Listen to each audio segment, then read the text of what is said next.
Okay, awesome. So welcome everybody to our I-CBT Fridays discussion group. We are thrilled that you joined us today. We are a group of clinicians in all different stages of learning I-CBT, and this has been a very wonderful place for therapists to expand their knowledge and refine skills, and share their experience in supporting clients in their journey with OCD. So thanks again for being here. My name is Silvina Levene. I am a private practitioner in clinical social worker in Cranford, New Jersey, and I'm committed to providing evidence-based treatment for the treatment of OCD and anxiety disorders. I am also one of the co-facilitators of these discussions, along with Mary Hosbrough and Margaret McCall. And we are currently running a series of panel discussions focusing on how to use each of the use and present the I-CBT modules with our clients. And our discussion today is on introducing module 4, the vulnerable self theme. And our presenters who has graciously agreed to prepare today and help us are Gina Abondante Oliva and Lori Atkins. Thank you, Gina and Lori, for doing this for us. We will welcome all attendees to participate in today's discussion. You can please post your question using the function to post on the side on the chat box. And I will read it after each one of the panelists finish her portion of the presentation. At the end of both presentations, we will open the discussion to all participants, and we can either ask questions or make pertinent comments. We ask that you be aware that this is being recorded, and it will be posted on the I-CBT website for public viewing. So we ask that you refrain from sharing specific client information when you raise questions or bring comments. So thanks again, Lori and Gina. Lori, perhaps you want to tell us a little bit about you and your practice, and then you can begin. All right. So my name's Lori Aiken. I have a licensed mental health counselor. Next year, I'm going to have 30 years experience in the field, so I've been doing this a while.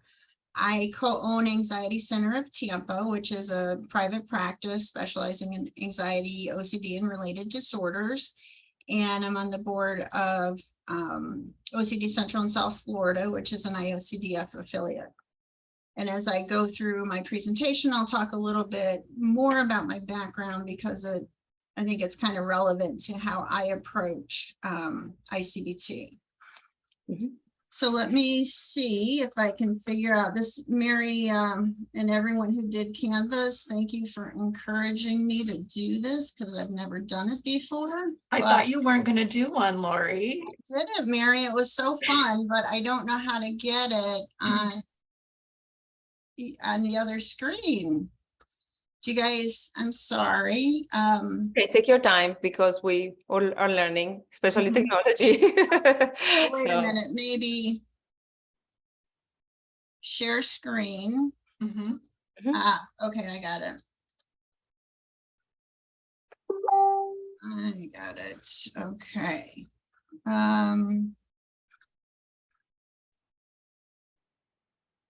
Perfect. Can you see it? We see a Zoom screen. No, that's not it. Okay, so how? So if you have it on a different screen, when you go to click share screen, it will probably pop up several options of which screens you have. And then just see if you can find the one that has your Canva on it and click that one. And then it just shows the Zoom. Nope, right now we're seeing the vulnerable self theme. Oh, okay. Great. So anyway, I'm really excited to be presenting on this. So are you still just seeing the vulnerable self theme? Yes, we see a picture of a lady. Okay. We see your notes as well. I don't want you to see my notes. Okay. So then you might need to click present in the upper right-hand corner that's next to share. Yep. Click on that and then click the purple present. Okay. There you go. All right. So now I can't see my notes. So, Yeah. all right. So clearly this is the first time I've done this, everybody. So please be patient with me. You know, I'm just really excited to be presenting on the vulnerable self theme because I think it's one of the most important modules in I-CBT. So today, I'd like to talk about my experience with ERP and some of the things that I've noticed when using it, my learning process with I-CBT, including some of the things I've struggled with, and how I work with clients using the vulnerable self theme. At the end, I'm going to share 3 case examples of clients with their permission that I've worked with to illustrate different ways of working with the VST. So to help you understand a bit about my perspective, I'd like to share about my background and experience. I graduated college with a degree in accounting and went to work for a Big 8 firm in Chicago. After about 5 years of hating it the entire time, I finally made the move to go back to school part-time to get a master's in clinical psychology. My program's focus was on psychoanalytic and psychodynamic therapy. So I learned a lot about Freud, but absolutely nothing about CBT. And this was in the early 90s. In my first job, I started learning cognitive therapy using Aaron Beck's work. And it was really helpful for clients with panic disorders and anxiety disorders, but not as much for those with OCD. So throughout my career, I worked in a wide variety of settings with a broad range of clients, and I continued to work with anxiety disorders, but I shied away from working with OCD because I just never felt trained or comfortable in it. In 2007, I was working at Alexian Brothers outside of Chicago, and Patrick McGrath worked there, and he introduced me to ERP. I started attending some of his trainings and, learning and integrating ERP a bit. Then I moved to Florida, and in 2016, I attended BTTI, which is the OCDF's Behavioral Therapy Training Institute. I had follow-up consultations with Alec Pollard, who is wonderful. And I learned a lot from him, but I think the most important thing I learned was Bob Newhart's stop it technique. So if you haven't seen that, you definitely have to Google it because you're missing something. So then to gain more experience in treating OCD, I worked for a year in an ERP-based IOP under the supervision of Eric Storch. And there the focus was on the habituation model and overlearning. So we did a lot of very extreme exposures. It helped a lot of people make significant progress in reducing their OCD symptoms. But not everybody got better. There were a lot of treatment failures or partial successes. And I began to wonder why some people didn't improve. And I had identified some concerns I had with ERP. First of all, I had never felt comfortable with the maybe, maybe not approach, and telling clients that, they needed to accept that maybe, maybe not their feared outcomes would come true. I don't have OCD, and I know that I don't have to wake up every morning and, accept that maybe I'm going to kill my husband or molest a child. And it really didn't seem fair that, the client should have to do that either.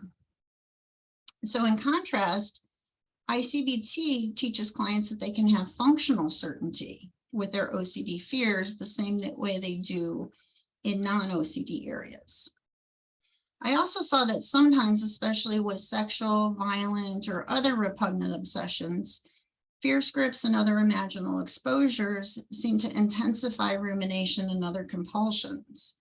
In I-CBT, I learned that this was kind of encouraging clients to stay in that obsessional bubble, and that we can work to help them stay out of the bubble and stay grounded in their common sense and their senses. Another problem I had with ERP is that it seemed incomplete. I'd been trained to help clients identify and explore their core beliefs and self-schemas, but ERP really only dealt with the symptoms. So the I-CBT concept of the vulnerable self theme addresses this problem. I want to talk a little bit about how I-CBT addresses the self and why I think this is just such an essential part of recovery. So when Fred was generous enough to share a number of articles with me that he had written about the vulnerable self theme. And in one of them, and I'm sorry, I don't remember which one, he quotes Beck and Clark's statement about the role of core schema in psychopathology.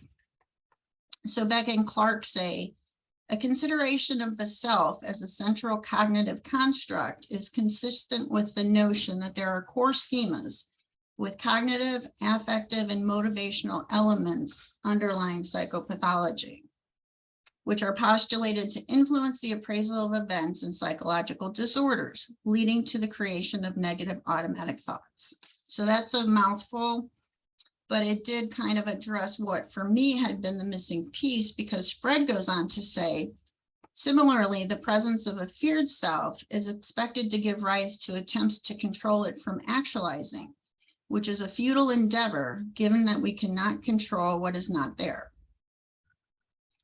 So when Carl introduced I-CBT to me about a year ago, and I started learning about these things, it was like the missing piece fell into place and everything just made sense to me.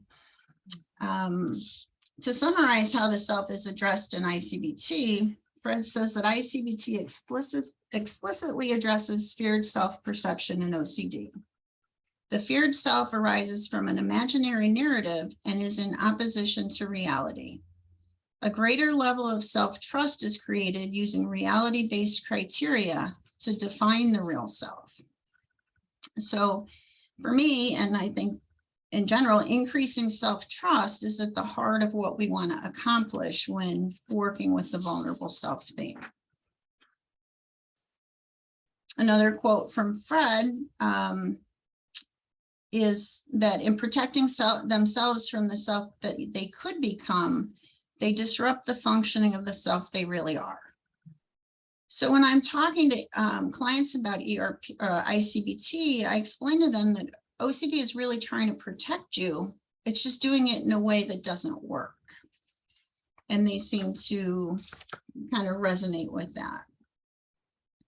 So I describe the feared self as the person they're afraid they could become if they don't do their compulsions. And I share that recovery involves learning to trust that they're not who OCD tells them they could be.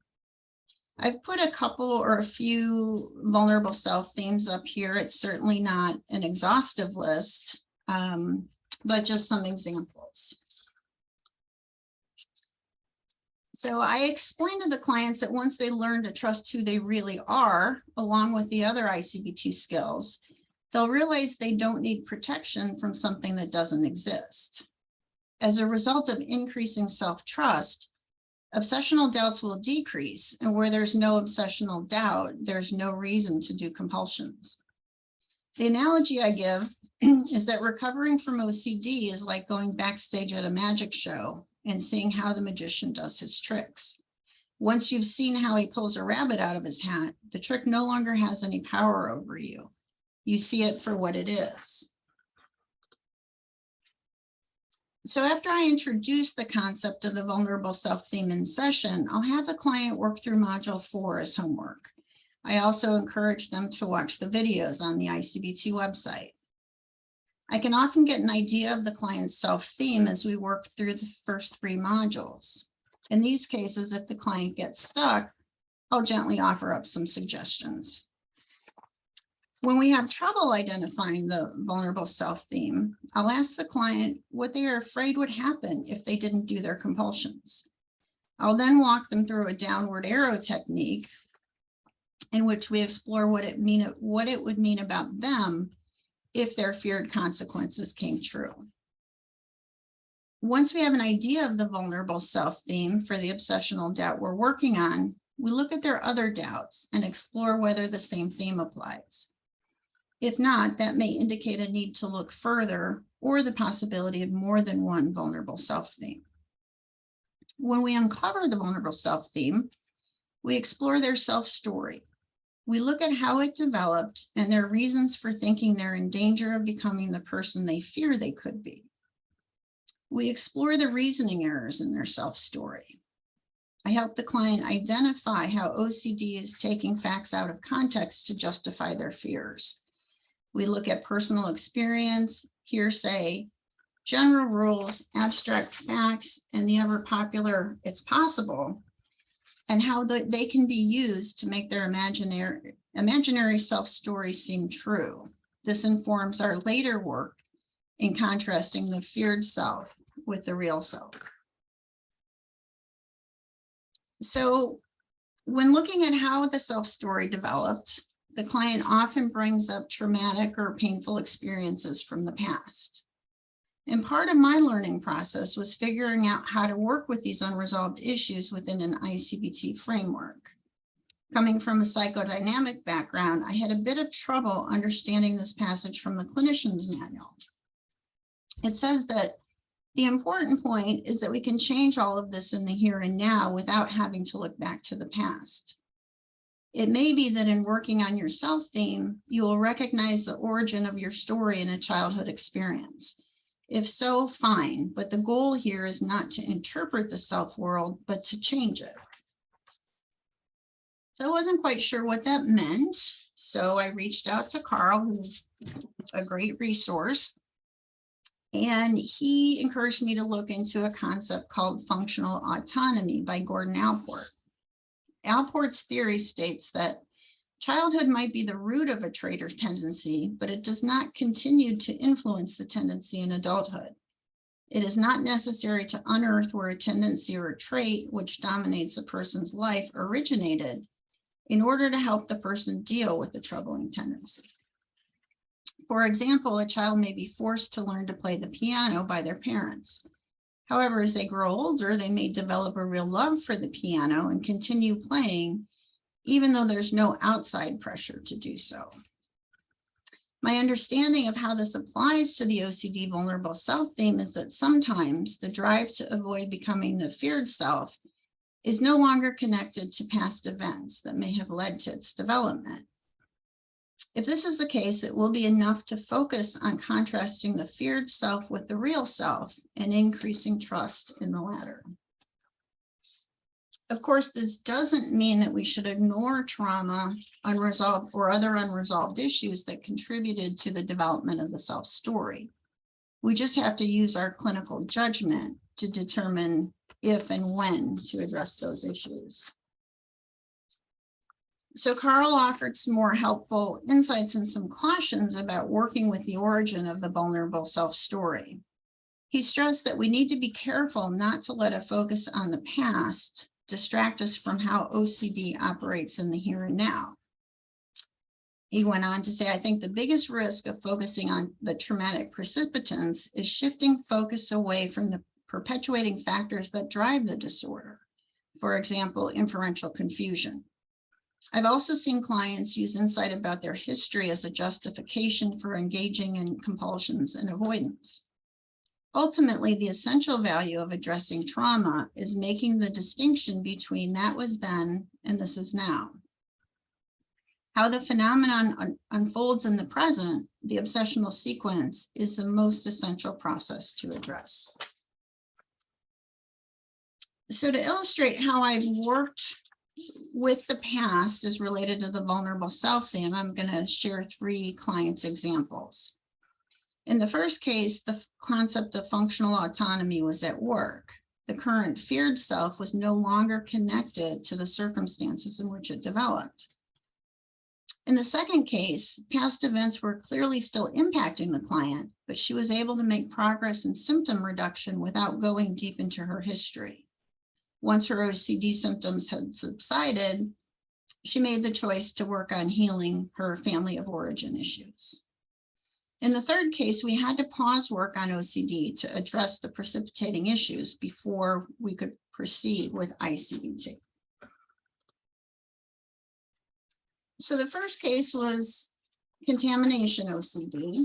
The client had an extreme fear of coming into contact with germs that might make him sick.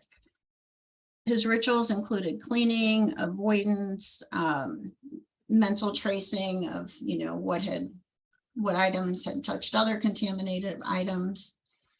And his self-story was that he had grown up with, all his family members were very successful. He had very high parental expectations. And he believed that he can't afford to get sick because he has to also succeed in life at a very high level. He said, I can't afford to get sick because that would ultimately disrupt my schedule and ultimately derail my future. Maybe I'm the kind of person who will not be able to achieve my goals. I must be hyper vigilant not to come into contact with any germs that would get me sick. So as we worked through the self-story, he was able to see that even though he had high expectations in childhood, he was now putting those expectations on himself. And we looked at how he was succeeding just at a very high level, even with the debilitating effects of OCD. And if he could do that, he was able to learn to trust that, wow, if I can have terrible OCD and still be succeeding, maybe a cold or a flu is not going to derail me. So he really was able to trust himself that if he did get sick, he'd be able to get back on track and ultimately succeed. In the second example, the client had intrusive thoughts that she might hurt herself, go crazy, or develop a debilitating illness. Her compulsions included rumination, body checking, researching, reassurance seeking. And when we looked at her self-story, she said that my mom had mental health problems while I was growing up and she couldn't be there for me. It was really hard and had a negative effect on me. Maybe I am or could become someone who is severely mentally or physically ill and can't be there for my kids. So we worked to help her. In working on this, she identified that she had unresolved pain from her childhood, but that she really wanted and needed to focus first on decreasing the OCD symptoms. So we worked through the I-CBT protocol and focused on contrasting her real self with her feared self and increasing trust in the real self. She made significant progress, and once she was functioning better, she did decide that she wanted to go back and do some work on healing her family of origin traumas. The third case, the client had obsessional jealousy, and she was afraid, despite a complete lack of evidence, that her boyfriend was cheating on her. She engaged in constant reassurance seeking, mental review, and checking behaviors to see if that was true. Her self-story was that I stayed in a previous relationship that was full of psychological manipulation and abuse. I knew he was cheating on me, but I didn't leave. What if I do that again? I don't know if I can trust myself to leave an unhealthy relationship. I feel like I have to be constantly on the lookout for any signs of cheating and act as soon as possible so I don't get stuck again. So her vulnerable self theme was, maybe I'm someone who can't trust myself to do what's best for me. In this case, she needed to understand why she had stayed in the previous relationship. We did psychoeducation on manipulative relationships and explored how anyone could be made to distrust themselves by someone intent on controlling them. We explored the characteristics of healthy relationships and looked at differences between her past and current boyfriends. We also identified red flags that would indicate a possible cause for concern about the relationship. Then we worked on processing the trauma because it had been a terribly traumatic relationship that she had been in. And through doing that, she was able then to get back to working on, the vulnerable self theme, and learn that, to contrast the differences in the previous relationship with the current relationship, and also to contrast who she used to be with who she is now. So she learned to use her senses and her common sense, that she had no reason to doubt her partner in the present moment, and that if anything arose that was real, here and now evidence, she had faith that she could address it. We also brought her partner in, and she read her self-story to him, which was very helpful because that allowed him to see that her obsessional doubt and her reassurance seeking had nothing to do with him. It really was related to her past. So finally, I want to talk about one more story about when I did something wrong with ERP, and it actually was the key to a client's recovery. So, you know, as we all know, as ERP therapists, we're not supposed to be providing reassurance to our clients. And one day while I was working in IOP, I had a client with harm OCD, and she had a really sharp knife to my neck. And I kept telling her, hey, stab me, you know, push it in harder. And I felt so bad for her. She was so scared. And so I let it slip that, hey, do you really think I would let you do this if I thought you were dangerous? And she went on to do some very extreme exposures. I had her carry around a knife with fake blood, piece of sausage on the end, and tell everyone that she had stabbed her roommate. And this was a piece of flesh. Then I had her go out in the waiting room and wait for the police to come arrest her. And again, these were kind of the overlearning exposures we did. And she did very well with the ERP and the program. A couple of years later, she came back to see me about an unrelated issue. And she said, you know, the thing that helped me the most in IOP was when you told me you trusted me not to hurt you. She said, that really helped me trust myself, that if you trusted me, I could trust myself too. So I thought that was interesting, that that mistake in ERP really was a key to her turning point in recovery. So I'm hoping that sharing my story and my learning process and some challenges I've had will maybe help some other people in their learning process. And I welcome any questions or comments or anything else you might have to share. Thank you, Lori. Yes, just to second what you were saying, what an incredible presentation. Thank you so much. I love that last example. That was amazing. Like there's more than a OCD in the room. There's also a human being. Yes. So I wonder if other people have other questions or comments. This would be a great time to do this now. I think Jeremy posted a great presentation. Thank you for that level of detail about the patient's recovery process. I want to say that they were all so excited about sharing, you know, like, yeah, tell everybody, this is great. And I did post in the I-CBT group a detailed story my client had written. I think she was example number 2.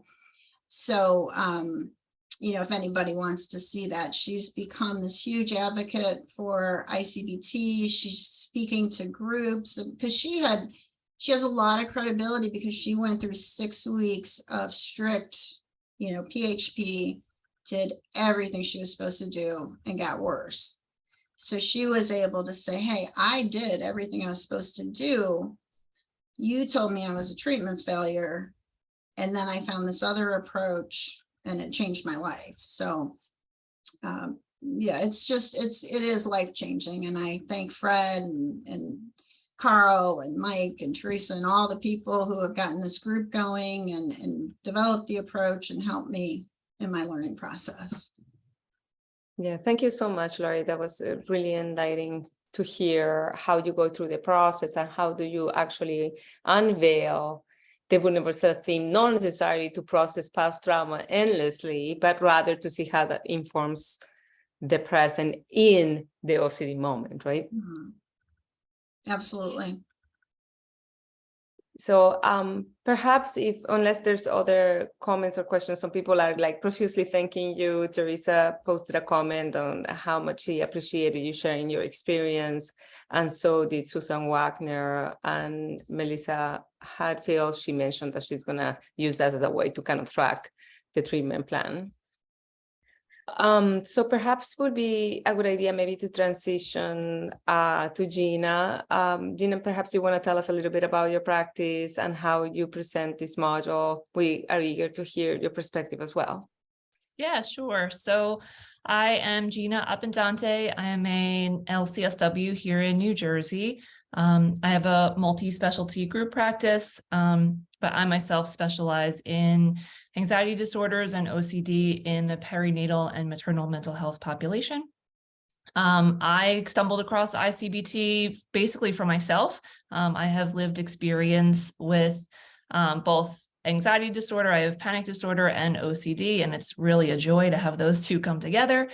So I really stumbled on this for my own treatment after having done ERP, and it only got me so far, and I was left with a lot of doubt and obsession still. So it was really very helpful for me, and now I'm really a big advocate for helping using it with other clients. So let me share my screen. I have some slides. There they are. Every once in a while, I lose my slides when I'm using Zoom, but hopefully this is not that day. Okay. How do I share?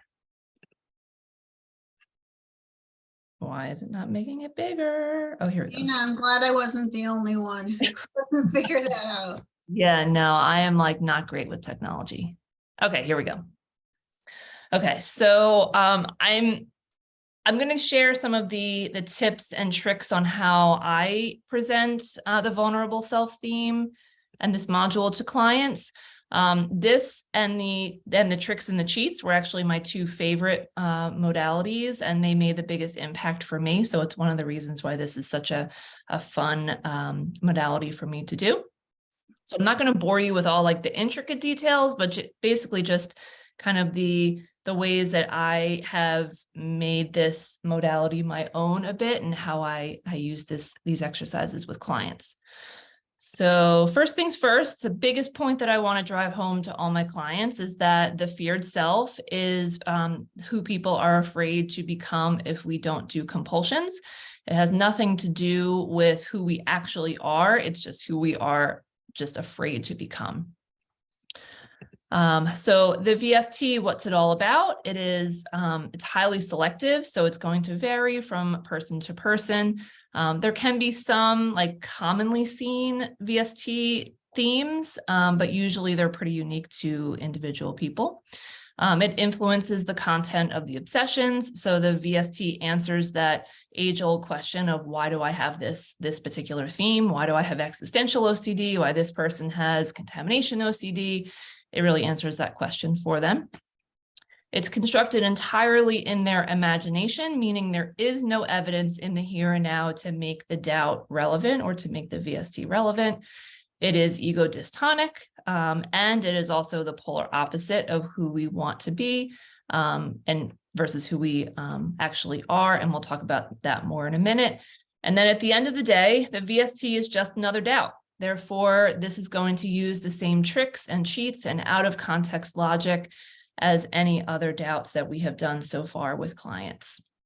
So we can go back and do looking at the doubts, and we can make out the whole obsessional story around it. So I think this is just a great place to have this module with having all that front-loaded information. So for me, it helps me to conceptualize the feared self by looking at it in terms of categories. So again, this is just a me thing. This is not necessarily an I-CBT thing, but you guys are welcome to use it. And if it helps you, great. If you're like, Gina, that's trash, then don't use it. That's fine. But for me, it helps me to conceptualize where their VST fears and their themes are coming from. And I sort of categorize it into fear of embarrassment, fear of death, fear of loss of control, fear of going crazy, and disgust. So embarrassment sounds a little bit like I could be someone who makes a mistake. I could be someone who says the wrong thing and gets canceled. Death might sound like I could be someone who develops, I could be someone who becomes ill. I could be someone who develops an incurable disease. Loss of control could sound like I could be someone who hurts other people. I could be someone that bad things happen to. I could be someone who is or becomes dangerous, going crazy. I could be someone who is capable of bad things. I could be someone who loses touch with reality. And then disgust, I could be someone who feels contaminated, gross, dirty, and I will not be able to escape that feeling. So for me, it just helps in my organizational thinking. When I'm starting to hear some of these feared self themes, I can sort of categorize them where that fear is coming from. But again, if it doesn't work for you, you don't have to use it. How do I help my clients figure out their vulnerable self theme? So in the book, in the manual, we come from the listing of the doubts. We list out all of the doubts that the person might have, and then we downward arrow that into, well, what do all of these doubts have in common? What would it mean about me if these doubts came true? And I do this as sort of my main way of getting to that VST. But I did find this sort of like offshoot way. It's the same sort of approach, just a little different, because I had some clients that were getting stuck, that would sort of get stuck in their doubt, or they might even get pulled into an inferential confusion when we're even listing out the doubts. So sometimes I go in the back door and I say, well, can we list the compulsions? So I have them list out all of their compulsions. And I ask them, by doing these compulsions, who am I trying to prevent myself from becoming?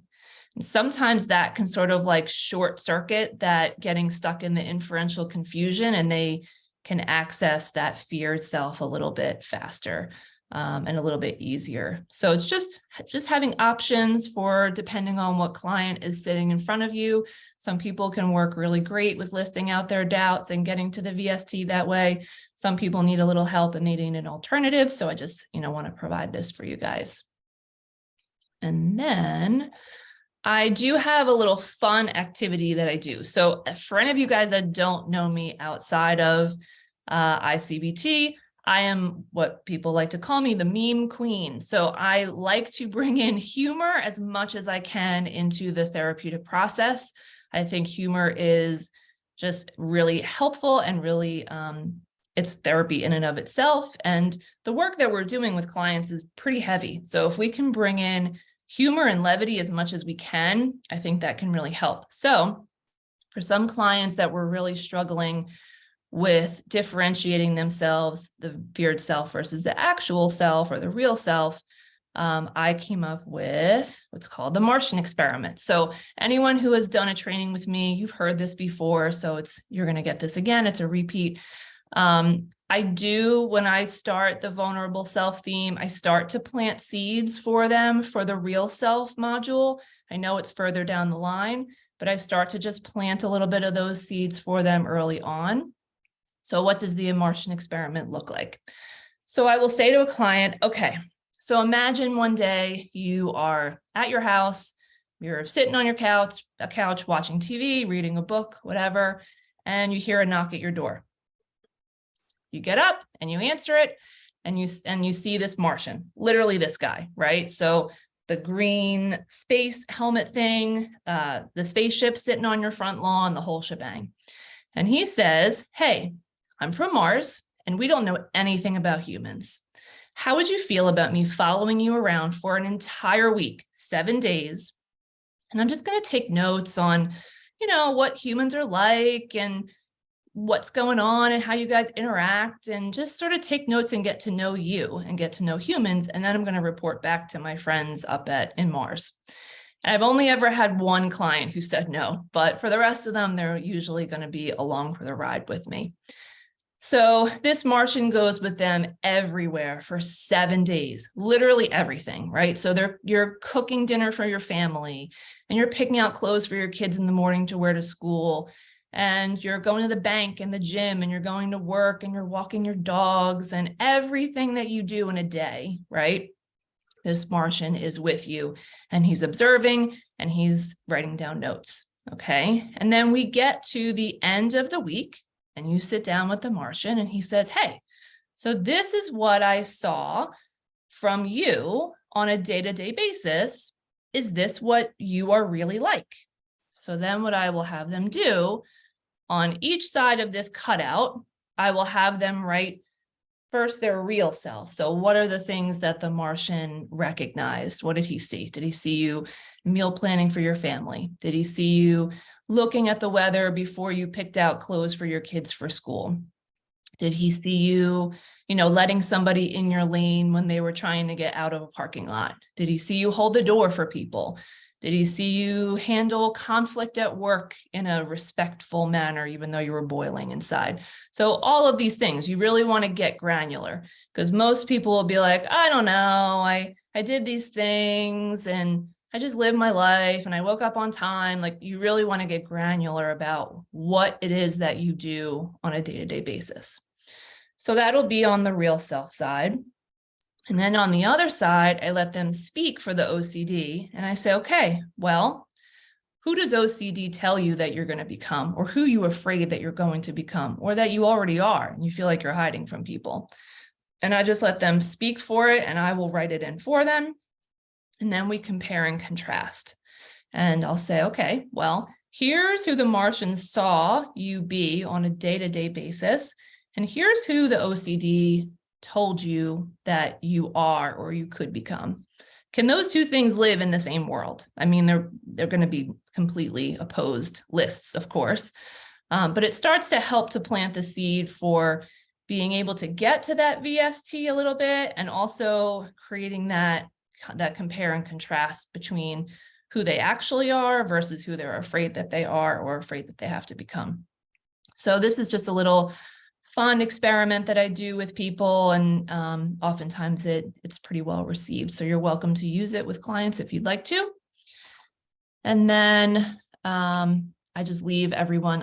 I also really like quotes. So I found this quote that said, "Of all the liars in the world, sometimes the worst are our own fears," by Rudyard Kipling. So that is it for me. If anyone has any questions, by all means, fire away. Yeah, thank you so much, Gina. That was amazing. I love that experiment. I attended another training, but I was not familiar with that experiment. So that's actually great. Sure. So I don't know if somebody would like to, there's a number of questions and comments that were posted on the chat while you were presenting. Some of them were in relation to the role of reassurance in ERP and I-CBT. Some of them were answered, but I was wondering if may be helpful for opening the forums to everyone and have a discussion that is like more open, as opposed to me just reading comments back and forth and answers. Would that be okay for everyone? Sure.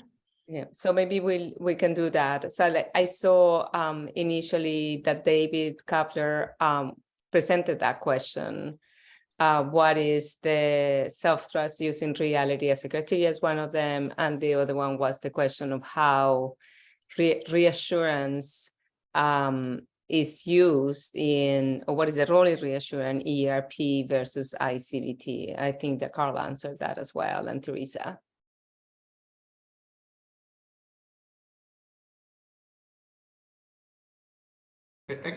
My question that someone did try to answer, and I appreciate that, was about the first presentation and how you go about helping someone increase their level of trusting themselves by the use of reality.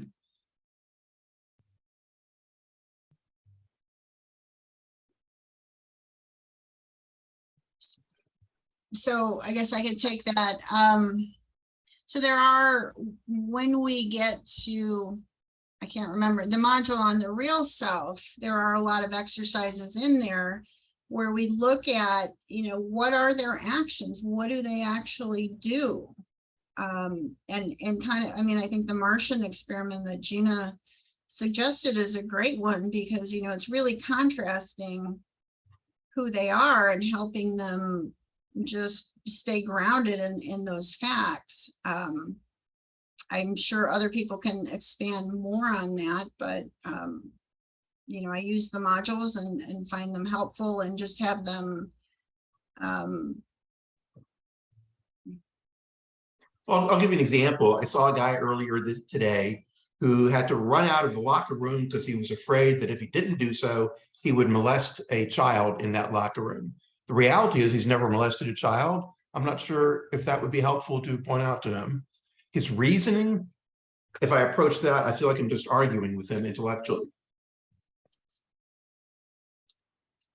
I guess I would probably bring it back to the reality. And oftentimes I will hear clients say, well, I have to run out of this locker room because if I feel like I'm going to, hurt a child or I'm going to molest a child. Well, that's not a feeling, that's a thought. So I'll bring that back to, well, that's not a feeling. There might be a feeling that came after that thought, but that's not a feeling, it's a thought. And if it's a thought, then it's going to be a doubt. And then I'll do, sort of the backlog of, let's do that doubt sequence again. And what's the logic?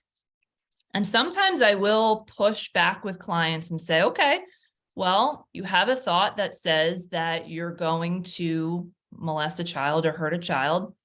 Okay, show me the evidence that that has happened before. And most of the times they'll say, well, of course I don't have any, but it's possible. Right, it's possible because you can imagine it. It's not possible because it's reality in this present moment. Sometimes I'll also say, like for my client who had the harm OCD and she was afraid she'd kill herself, I'll say, well, do you want to kill yourself?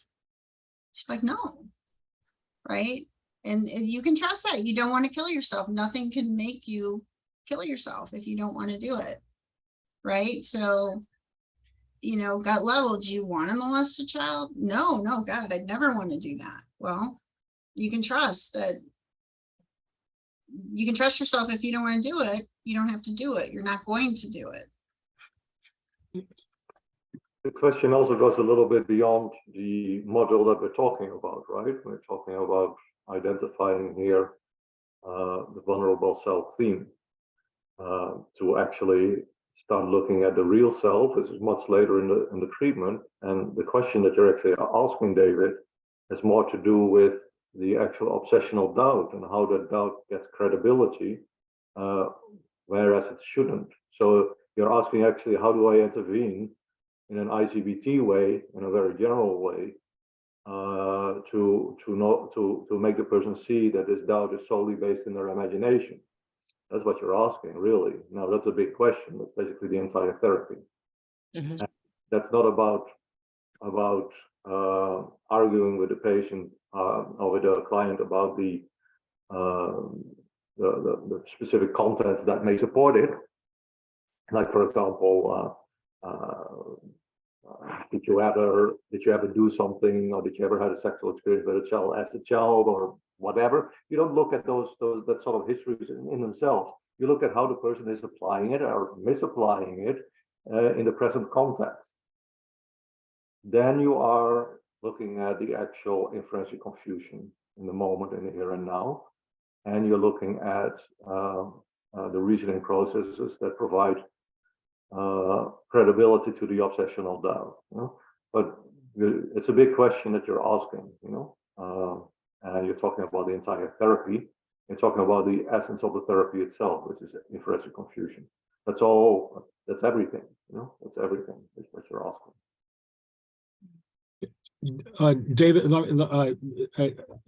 that's great, Fred. I couldn't agree more. And David, I want to acknowledge that this is probably the biggest initial resistance that clinicians, particularly who have been treating OCD for a while, have in terms of when they first look at I-CBT, because at first glance it can look like Beckian disputation, that you're trying to persuade somebody that there's no Ebola on the doorknob, right? Don't be ridiculous. There's no evidence of Ebola on the doorknob, which we know doesn't work and can easily turn into a compulsion. So, but it's a very understandable view of what this process is about. And one of the things that I found most helpful was this might be paraphrasing Fred, but it's we're not trying to reason a patient out of their inferential confusion, right? Or their obsessional doubt, right? We're not trying to reason them out, but we're having them notice how they reason themselves into the obsession doubt, right? Which is consistent with this idea of going back to the first module of identifying doubting as a process and watching it unfold, right? And catching that process by which this becomes such a convincing story, how one is getting tricked, which I think has a significant difference than arguing with thoughts or beliefs. Does that make sense? Yeah, that's helpful. Thank you. Yeah, just to add to that, I think you got all that. That's exactly it. It deals with a process. I-CBT has a reputational element to it, in that it would argue that the process is not valid by which the doubt comes about, which as a result renders the doubt invalid. So there's a disputational element there. You have to be very careful. It's not about the content of the narrative or the elements that make up that justification. It sounds complicated. It's not really. You deal with the misapplication of information leading to a particular conclusion. That's what I-CBT focuses on, not the content of the argument itself, like how many germs are there on a doorknob. I-CBT is not interested in that. It's how you use all this information in order to arrive at a conclusion, which in the case of OCD is not the same as to how we normally arrive at conclusions. Vulnerable self-theme is a little bit of the fruitful ground for these type of narratives to occur. I would also refer you to, recently I wrote a post in Facebook exactly addressing this issue. It shouldn't be back that far, it should be fairly easy to find as to what is disputational in OCD versus what is not, and it's important to have a good idea about that, because if you come from, for example, an appraisal Beckian sort of background, you very quickly start challenging ideas. That's not what you do in I-CBT, we do challenge the obsession in terms of it's incorrect in the way it arises, but by pointing out the process, the misguided process that gives rise to them. Okay? I would refer you to the Facebook post, and anybody else with questions about this. A few days ago, it should be easy to find. Fred, I had a question. So when I was saying about how I asked my client, do you want to hurt yourself? It was more in the sense of reality sensing in the moment to prevent her from going into the bubble. Does that conflict with what you're saying, or is that like an okay to check in? You're appealing to what a person already knows, the certainty they already have, which is really also with I-CBT. The person, reality is reality. The person is who they are, and the OCD brings doubt into that because of the reasoning processes the reasoning processes that lead up to that doubt. To say to the person, well, what do you already know? What does reality tell us? That's exactly what they have to return to. And they do know that. That's the whole point. That's sort of not, but you have to remind them sometimes and point out, you know it already. So what's going wrong here? If you know it already, if you take a step back, what's going wrong? Okay, thank you. Go ahead, you know who you really are. What's going wrong? Well, it's creating doubt when there should be no doubt. Then you ask yourself, well, how do you create those doubts? You create obsessional doubt. So that's okay. In that context, it's very useful, but you're not challenging anything. Right. Okay. Just bringing them back to reality, to what is and what they actually already know, and how they sort of like sabotage reality through obsessional doubt. That leads me to kind of a question, again, a clarification on some of Lori's awesome case examples, where if you're asking the client, like I think what you said, Lori, in the last case example was the ERP gone bad, was you noticed your client was very distressed, and I don't know if you asked or told her, but more like asking, like, do you really think that I would do this if I didn't trust you? And that's more of like reality sensing of like the people around me are allowing me to do these exposures. It's sort of like when you get later into I-CBT. So I guess my question for the group was more like, do we, in understanding the function of that reassurance, I often tell my clients, it's better for you to come up with that. I will ask you questions like, do you really want to kill yourself? Or do you really think that this is going to happen, or that you're not going to be able to handle that discomfort or whatever? Because if you're asking me for that reassurance, I'm not going to give it to you. Or if you're asking your partner for it, I'm not going to give it to you. But is that part of that distinction as we're understanding the function of that reassurance, I guess, is the question. I don't know what you guys think, but with reassurance, I mean, I don't provide reassurances and telling them over and over and over again, but I might, provide information or Right. That's what I'm saying, like the difference between asking and telling. Like, I'm not going to tell you, you won't hurt me, but I'll ask you, and you can really feel that in your emotional experience. Yeah, that makes sense. Well, bringing the person back to like, you tell me, That's Yeah. okay. I do that too. When there is actually compulsive reassurance seeking, it can be there, And you say, what about you? And you bring it back. Oh, so you already know the answer. So why are you asking me? But again, that it's in order to show the person that they already have the answer. They already have that certainty, but they sabotage the certainty they already have with OCD, right? So that's okay. But a lot of times this asking is not necessarily compulsive, and I think the problem is that it's too quickly assumed that the question comes from has a compulsive nature to it, that it is compulsive. It's not. They are allowed to question, I think, and I think it is okay to answer, even if it's compulsory. It's not the end of the world either. It's not like learning takes place so quickly that suddenly the person like goes off the cliff. If you give reassurance one time, it almost sounds like that. It's almost like it's not, So we can even then there's room for some humanity, I think, either way, But yeah, your approach of bringing it back to the person is okay, and it's good from an I-CBT perspective because you're bringing them back to their authentic self, what they already know. There's a for those of us steeped in ERP, right, that the whole idea is that we don't want to do anything to bring down the distress, right, to somehow because somehow anything that brings down distress or provides comfort is compulsive, right? And actually I-CBT is very comforting.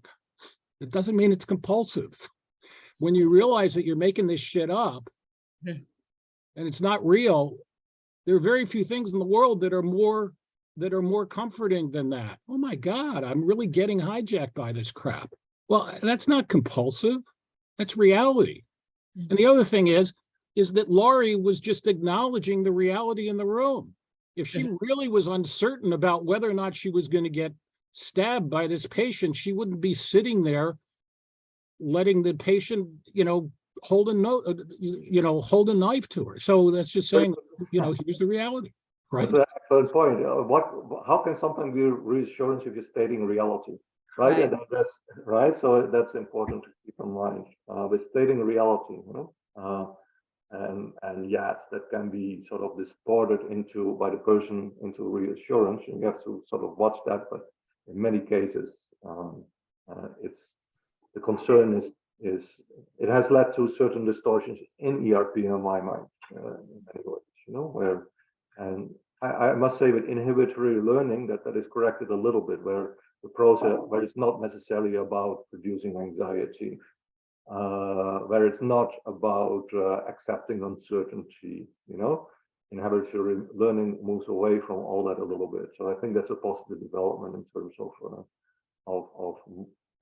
some newer applications of ERP, and not all ERP does that either, But yeah, the reassurance thing is still an issue, and